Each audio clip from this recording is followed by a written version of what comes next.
ओम नमो भगवते वासुदेवाय। श्री सुखदेव जी कहते हैं, हे परीक्षित, एक बार की बात है, भगवान श्री कृष्ण स्तनपान की जिद करते हुए अपनी माता के पास आए। उस समय यशोदा माता दही मथ रही थी। भगवान ने उन्हें दही मथने से रोक दिया और उनकी मथनी पकड़ ली। श्री कृष्ण यशोदा जी की गोद में चढ़ गए और माता उन्हें स्तन पिलाने लगी और मंद मंद मुस्कान से कन्हैया की तरफ देखने लगी। उसी समय अंगीठी पर रखे हुए दूध में उफान आ गया। यह देखकर माता यशोदा उन्हें अतृप्त छोड़कर दूध उतारने के लिए चली गई। इससे श्री कृष्ण को कुछ क्रोध आया और क्रोधवश वे अपने लाल लाल होठों को दांतों में दबाकर पास ही रखे हुए पत्थर से दही की मटकियां फोड़ डाली और बनावटी आंसू आंखों में भरकर दूसरे घर में जाके बासी मक्खन खाने लगे। यशोदा माता दूध उतारकर जब वापस आई तो उन्होंने देखा कि दही का मटका फूटा पड़ा है। वह समझ गई कि हो ना हो यह जरूर कान्हा की करतूत है और कन्हैया को वहां ना पाकर वे मुस्कुराते हुए उन्हें ढूंढने लगी। यशोदा माता ने देखा कि भगवान उखल पर चढ़े हुए छीके पर टंगा मक्खन वानरों में बांट रहे हैं और इधर उधर चारों ओर देख रहे हैं कि कहीं मेरी यह चोरी पकड़ी ना जाए। तब यशोदा माता धीरे से उनके पास आ पहुंची। जब कन्हैया ने देखा कि यशोदा माता मेरी तरफ छड़ी लेकर दौड़ी चली आ रही हैं, तब वे डर के मारे वहां से भागे।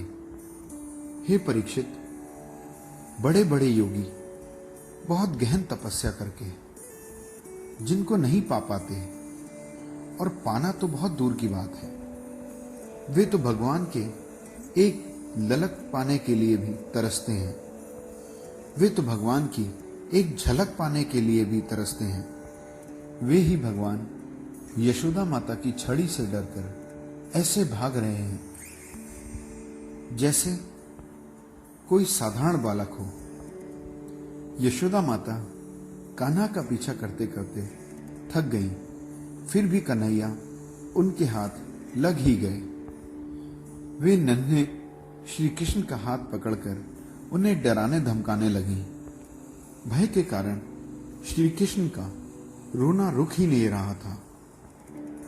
भगवान अपने हाथों से आंखों को मल रहे थे, इस कारण उनके काजल की स्याही पूरे चेहरे पर फैल गई। जब माता यशोदा ने देखा कि लल्ला बहुत डर गया है, तब प्रेमवश उन्होंने अपनी छड़ी फेंक दी। यशोदा माता ने सोचा कि इसको मैं रस्सी से बांध देती हूं, कहीं ऐसा ना हो मेरे भय से कहीं भाग निकले। यशोदा जी को उनके ऐश्वर्य का पता नहीं था, जिनमें ना बाहर है न भीतर है, न आदि है न अंत है, जो जगत के पहले भी थे और बाद में भी रहेंगे।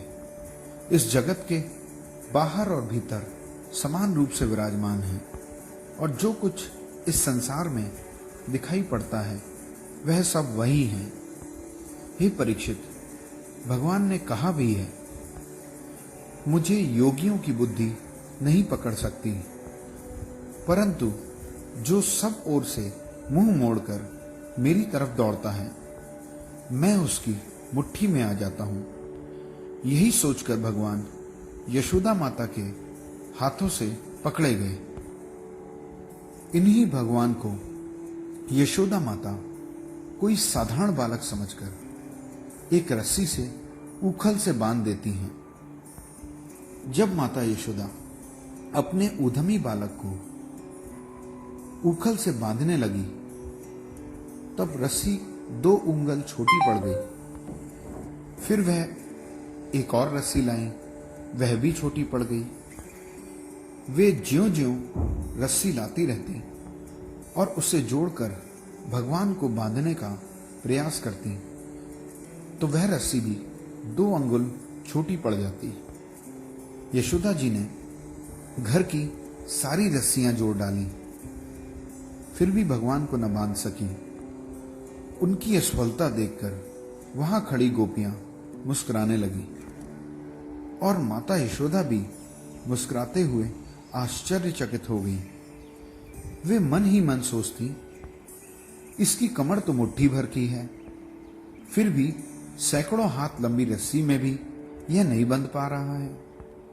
इसकी कमर भी उतनी की उतनी है और रस्सियां भी बहुत लंबी हैं, फिर भी नहीं बंधता। ये कैसा आश्चर्य है। और हर बार होती भी 2 अंगुल की कमी है, न 3 अंगुल की, न 4 अंगुल की। यह कैसा चमत्कार है। भगवान श्री कृष्ण ने देखा कि मेरी माता प्रयास करते करते बहुत थक गई है, तब उन पर कृपा करके वे स्वयं ही अपनी माता के बंधन में बंध गए। हे परीक्षित, भगवान श्री कृष्ण परम स्वतंत्र हैं। यह संपूर्ण जगत उनके वश में है। फिर भी इस संसार को उन्होंने यह बता दिया कि मैं सब बंधनों से परे हूं, फिर भी अपने प्रेमी भक्तों के वश में ही हूं। ग्वालिनी यशोदा ने भगवान श्री कृष्ण से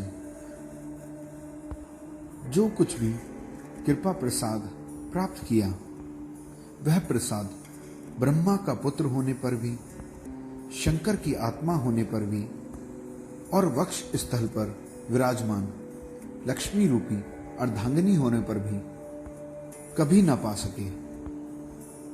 ये भगवान श्री कृष्ण जितना अपने प्रेमी भक्तों को आसानी से मिल जाते हैं, उतने वह देह के अभिमान में कर्मकांड करने वाले एवं तपस्वियों को तथा अपने स्वरूप को जानने वालों को भी नहीं मिल पाते। उसके पश्चात माता यशोदा तो अपने घर के काम धंधे में लग गई और उखल से बंधे भगवान श्याम सुंदर ने उन दोनों वृक्षों को मुक्ति देने की सोची, जो पहले यक्षराज कुबेर के पुत्र थे। इनके नाम थे नलकूबर और मणिग्रीव। इनके अपने धन संपत्ति पर अत्यधिक घमंड को देखकर देवर्षि नारद ने वृक्ष बन जाने का श्राप दिया था।